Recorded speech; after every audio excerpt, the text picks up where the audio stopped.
ይህ ሰውዬ ሂሳብ አይክፈልና ከደሞዝሽ ላይ ነው የምቆርጠው። ህሊና ባለ 3 ኮከብ ሆቴል የምትሰራ በቀናነቷ የምትታወቅ ታታሪ ሴት ናት። የወትሮ ስራዋን እያከናወነች ያለ ኑሮ ያጎሳቆለው ምስኪን ሰው ምግብ ለመመገብ ወደ ሆቴሉ ገባ። በአስቀያሚ ያለባበሱ ምክንያት ሆቴል ውስጥ የነበሩ ሰዎች አግሮመረሙ። የሆቴሉ ማናጀር ሌሎች ደንበኞች እንዳይቀየሙ ሰውየውን ለማስወጣት አሰበ።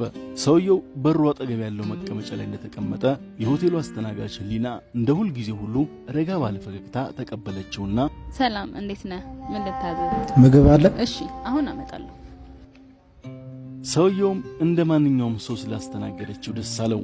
የሆቴሉ ማናጀር ህሊናን በቁጣ ከጠራት በኋላ ይህ ሰውዬ በጥበቃ እንደማስወጣት ጭራሽ ታስተናግጇለሽ? ሰውን ባለባበሱ መገመት አይከብድም? ማናጀሩ እጇን ጎትቶ ይህ ሰውዬ ሂሳብ አይክፈልና ከደሞዝሽ ላይ ነው የምቆርጠው። ከደሞዝ መቁረጥ ትችላለህ።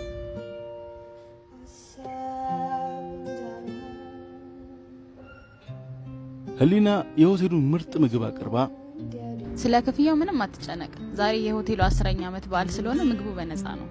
ሰውየው በጣም በመገረም ከተመገበ በኋላ አመስግኖ ወጣ።